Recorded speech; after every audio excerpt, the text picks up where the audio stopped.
I got something near and dear I want to talk about today. I know a lot people might, say things to me about this, but hey, it is what it is.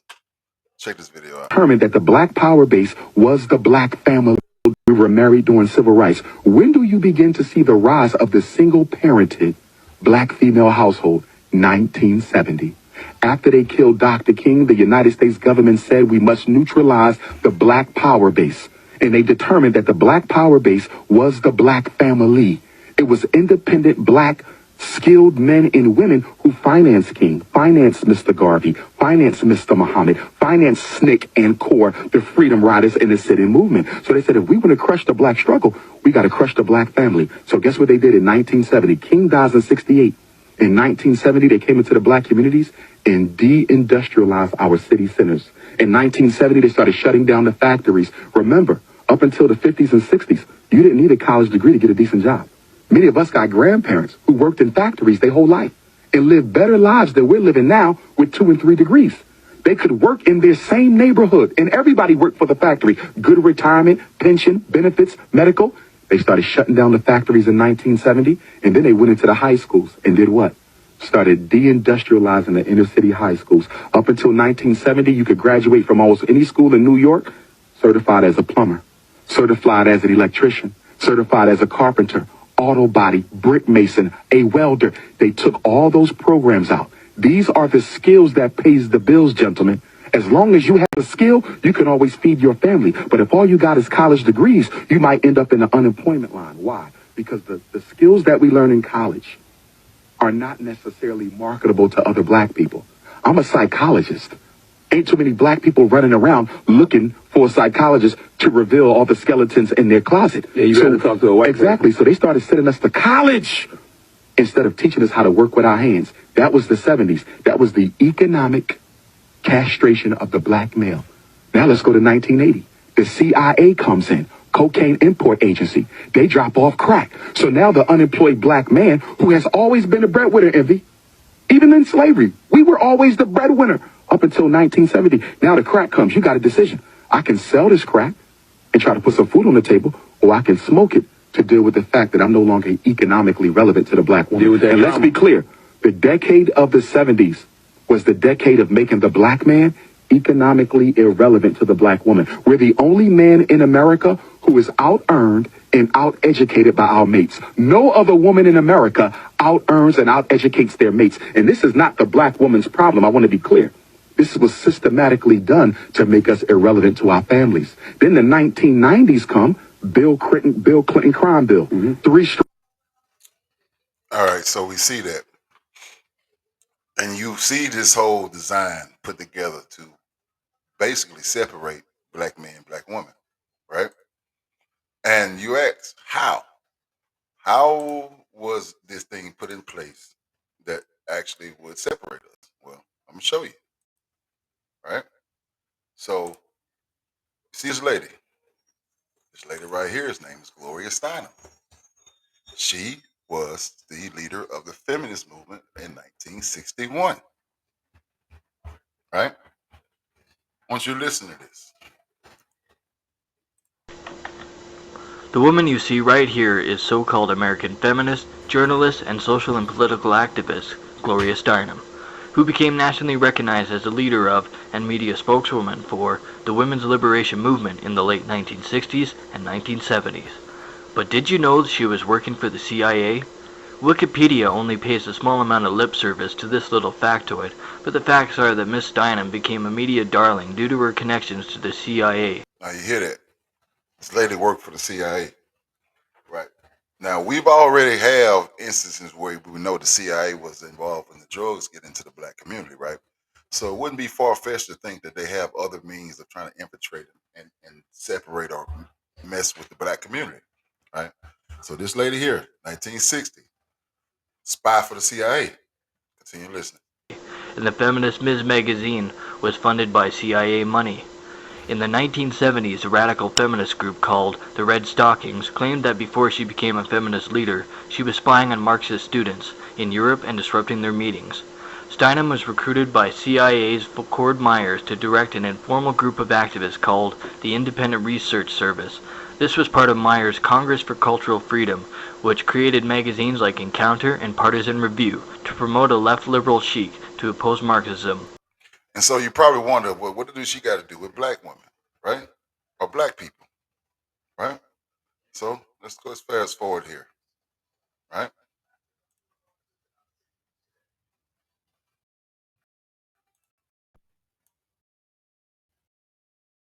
The man who first organized and funded bin Laden's jihad against the Soviets in Afghanistan. Gloria Steinem also identified and targeted Alice Walker in the early 1960s.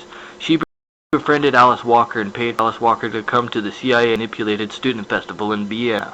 Alice Walker would later become the foremost writer of anti-black male hate books, all of which were funded by money funneled to her publishers by the CIA.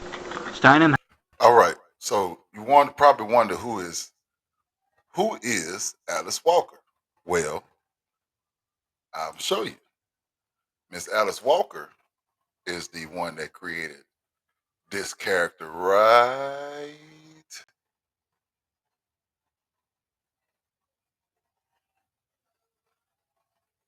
here. This is the creation of Miss Alice Walker. She wrote Color Purple.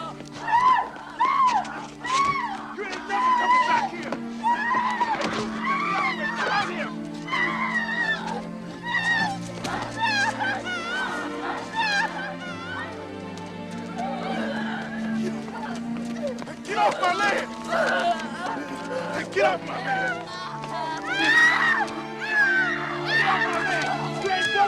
Yes, she the one created the Mr. character. And you know what's so crazy, right? That when you watch The Color Purple, right? The very first thing you see on The Color Purple is this. And you got to think,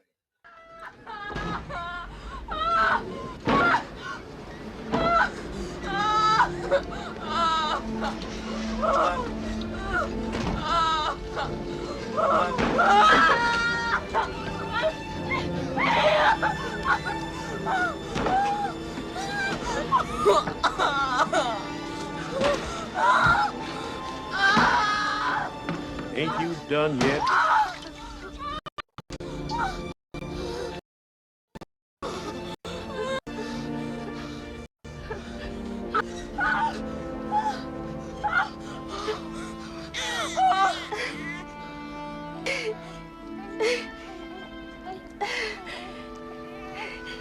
A girl.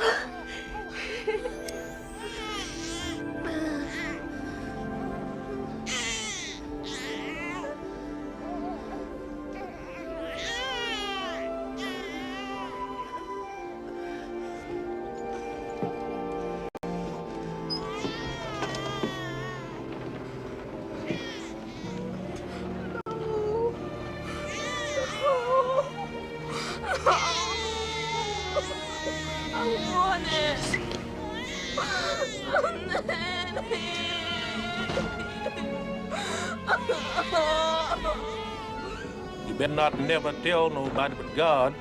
It'll kill your mama. that is the very first scene you see on Color Purple. Very first scene.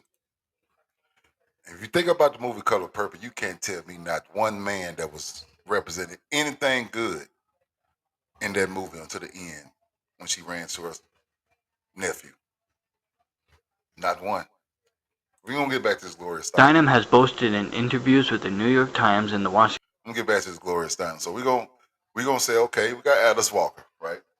But not only did Alice Walker, she wrote a lot of male hate books, movies, right? But we have another lady, right? So Gloria Steinem had a magazine called the Miss Magazine, right? Miss, as you see right here. That's the Miss Magazine, right? That is how Gloria Steinem, basically, the CIA used her to spread her message. This wasn't the first time she did this. She did this overseas as well. Right? So Miss Magazine was a publication that she basically, countrywide, right? Let's fast forward to Here. To ferment the satanic child abuse hysteria as a way to help cover up the CIA's mind control experiments on human beings. In 1978, Gloria Steinem put a book called Black Macho and the Myth of the Superwoman on the cover of Ms. Magazine. The book was written by a black feminist and activist named Michelle Wallace, who came out of nowhere. Wallace was in her early 20s at the time, yet she was being touted as the leader of black feminism. In the book, Wallace called abolitionists like Harriet Tubman and Sojourner Truth ugly and stupid for supporting black men. She called black revolutionaries chauvinist macho pigs and advised black women to go it alone. Gloria Steinem said that Wallace's book would define the future of black relationships, and she pushed hard to make sure the book received massive publicity. Gloria Steinem's work triggered a flood of hate black men books and films that continues to this day. Needless to say, some were quite suspicious of Ms. Magazine and Gloria Steinem. Why was Steinem sticking her nose into the affairs of the black community? So people started doing some research on Steinem. So that's a good question. Why is a white lady sticking her affairs into sticking her nose into the affairs of the black people? Why? What's the purpose? You got to think about these things. You know, what benefit does she get from this, right? Unless it's for a purpose. And what would that purpose be? You got to think about this. And all these things, the facts are out there. Check them out, pull them up. They're there. Started doing some research on Steinem. When it came out that Gloria Steinem was probably the ghostwriter of the book with Michelle Wallace's name on it, Wallace had a nervous breakdown and went into hiding for 2 years. You hear what they're saying? That Gloria Steinem might have been the ghostwriter of that book. And that basically what created the Superwoman. I don't need a man. Let's go back. That's what she says. Started doing some research on Steinem. When it came out that Gloria Steinem was probably the ghostwriter of the book with Michelle Wallace's name on it, Wallace had a nervous breakdown and went into hiding for 2 years. Right? Crazy, right? And see, the thing is, it have created this I don't need a man thought process when truth be told, we need each other. We need each other. And when we're not directly working towards each other, it creates a lot of havoc in our community, and it has. So I even have actually some research on It's handled. Addie McDaniel's character in Gone with the Wind, who literally was called Mammy. There's the Jezebel, which hypersexualizes black women. See, this right here is basically the outcome of that Superwoman that come from that actual book. It's called The Myth of the Superwoman, right? But from that, I don't need a man. I can do things on my own. I'm gonna be strong, and all these things. It creates a mindset, and actually have come with this research. This doctor here actually have come out to be that have created schemas in our kids. Which, if you don't realize what a schema is, basically a schema is something that you develop as a child from unmet emotional needs, right? And these schemas, they turn you into certain people as you become an adult, because these things are never treated, and they create your personality or the person you are.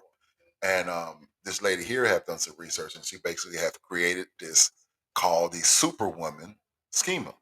Check out and listen. Was meant to buck stereotypes like those. And now Key says it's become a part of black women's subconscious. This is something that is subconsciously embedded in our psyche and also in others, that black women can endure so much or have endured so much and still rise to the top. There are even songs dedicated to this idea, like Karen White's aptly titled Superwoman, which spent 18 weeks on the Billboard charts between 1988 and 1989.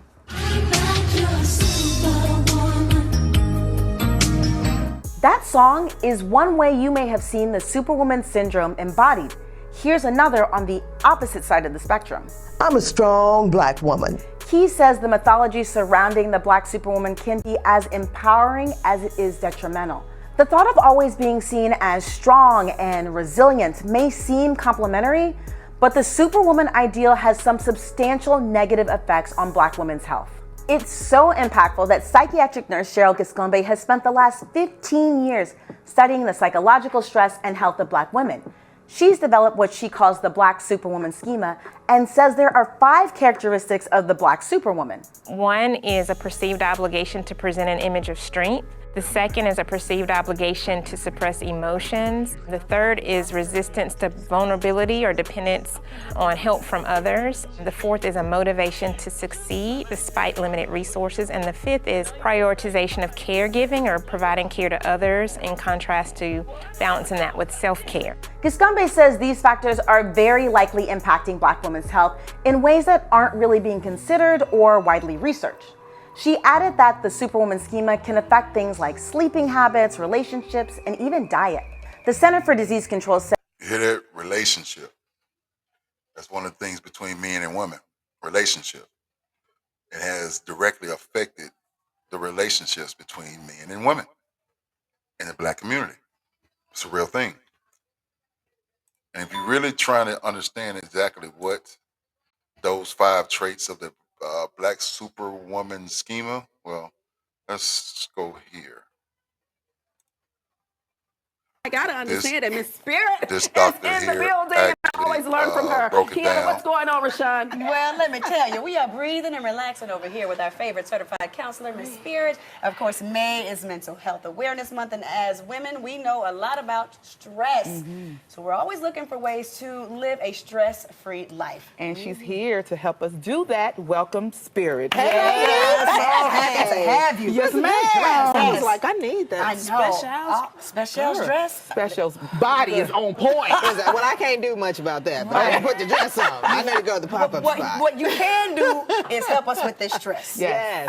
And let's define stress for people. I know what it feels like, but explain it. If we had to explain what stress is, what would it be? Because we throw that word around so commonly. When I'm stressed out, I got a lot of stress. But really what stress is the way that the body responds to all of the things that we require it to deal with, okay? So there are good stresses and there are bad stresses, okay? Not all stress is created equally, okay? So good stress, that are things that help us to increase focus. It can give us those endorphins. It can make us really perform at our peak when we're under stress. We get that little bit of nervousness and it gives us that razor sharp precision, right? Yes. Okay, but the bad stress, now this is the one that just makes you just kind of lose it all, okay? Now, and there are 2 forms of stress. There are the acute stressors, which are like the short-term things. Things like you're stressed out during finals week or you have a project that's due at work and it's really hard to get through. That's short-term stress. But with chronic stress, that longer stress that we are left to endure for years and years as a result of things like trauma, poverty, racism, chronic illness, those kind of stressors on the body over time really can take a toll and can really do us in. Speaking of doing us in, we have learned from you in the past that stress does affect African American women differently. That it does. Or women of color, period. So why is that? Well, that's because a lot of women of color are also dealing with what we call the Black Superwoman syndrome. And this is a very real thing. You know, some people go, is it just something that you just, you know, a nickname? You hear that?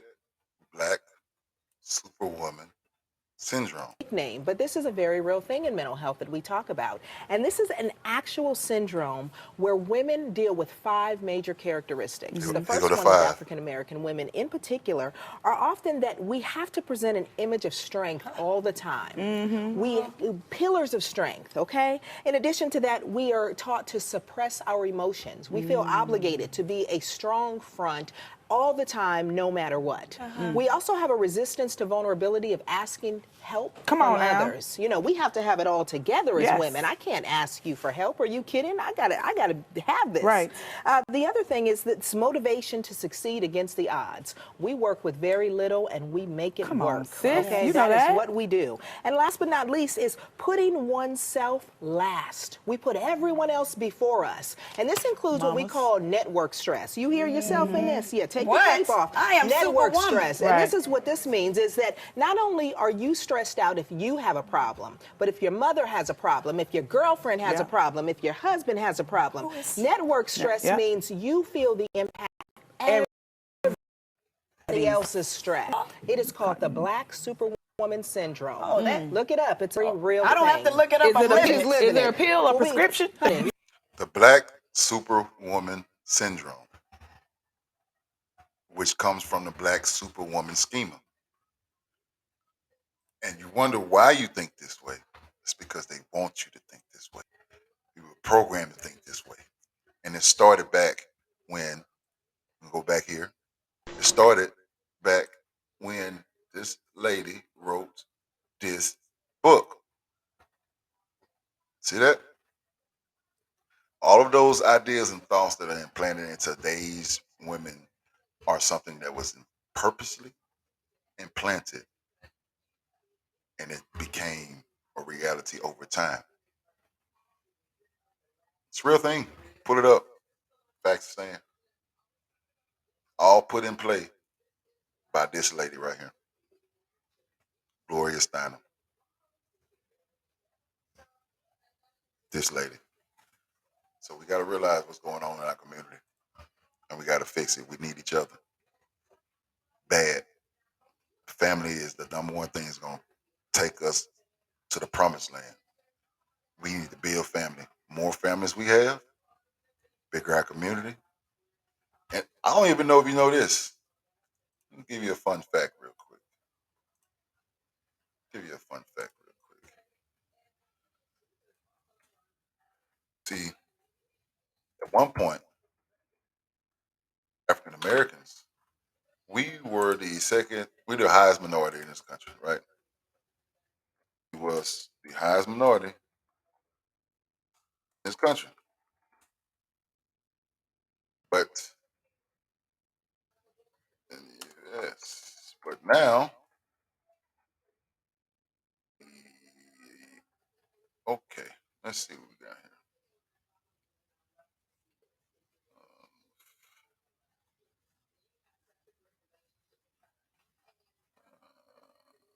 Okay,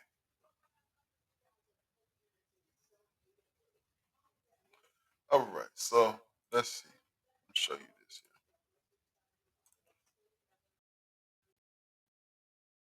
here. You all know this. I want to make sure I explain this a lot to you all. Okay, so this is 2010, right? And of course, you see this is the population of the country, right? And you see probably it's I don't know if you all can see it, but it's 63.8 white, right? Which we knew that. This is in 2010, right? So you look at the big others, the smallest next to that, the biggest next to that, 63% is 16.4. This is 2010. If you look at that 16.4, that's Hispanic, right? 16.4% of the population in this country is Hispanic. That means they outnumber blacks because we're the next at 12.3%, right? Then we forward to 2021, right? The population of whites have dropped 59.3. But guess what then jumped up the biggest? Hispanic, 18.9. It's 2021. And blacks still sitting at 12.6. We're the second minority in this country. The second. That's sad. That means that we're losing people. Our population is dropping, especially from the 1950s. Let's see. We're gonna see if we can go back to 1950. We're gonna go to 1955.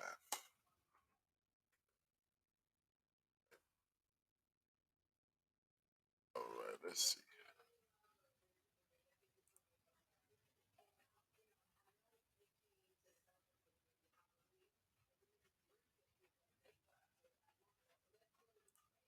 I'm gonna find this real quick. I really want to see the population in this country breakdown in 1955 when black marriages was at 55, 80% back then. Let's see.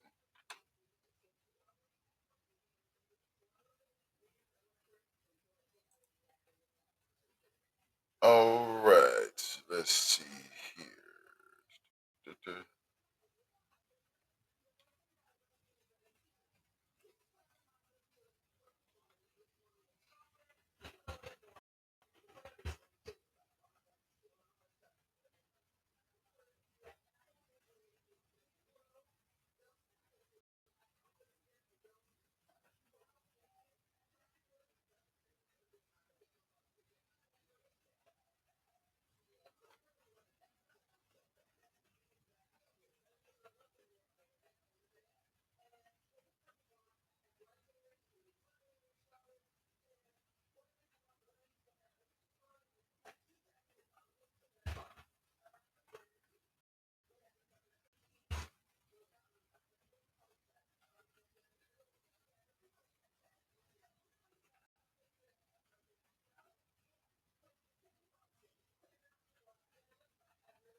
About to find one for.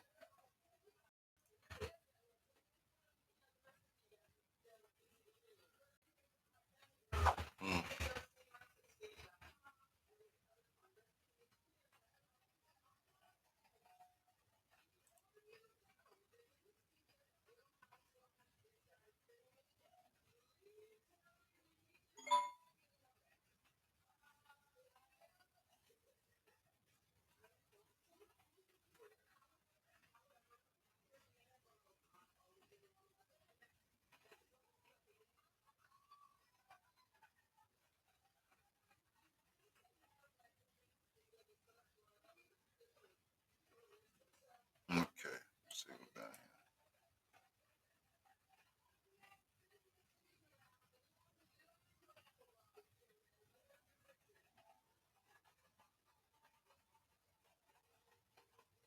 here.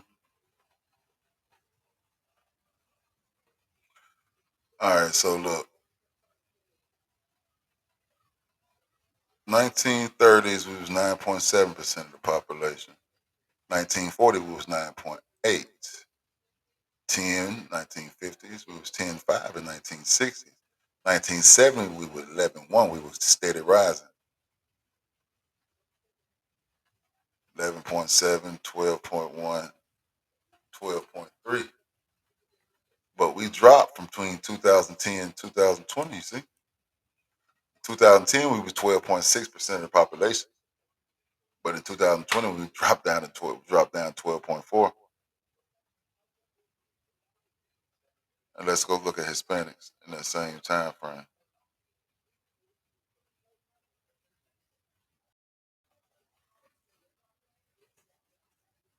From 2020 to 2020, 2000 to from 2000, we're gonna say from 1970 to 2020, they jumped from 4.7 to 18.7% of the population.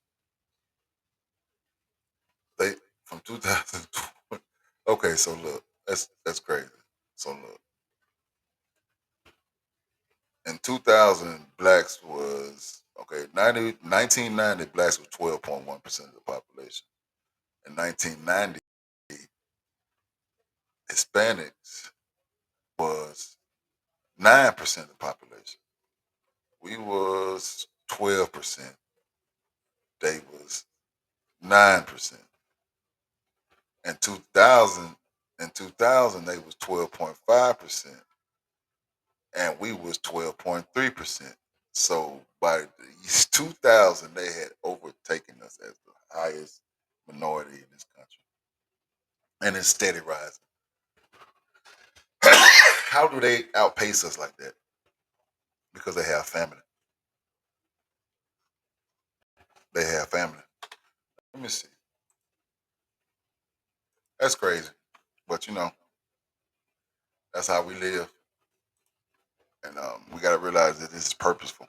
Everything was on purpose for this. So I hope you all learned something today. And if you have any questions, feel free to reach out. I would love to talk because I want to see better in our community. I know you all do too. You enjoy your day.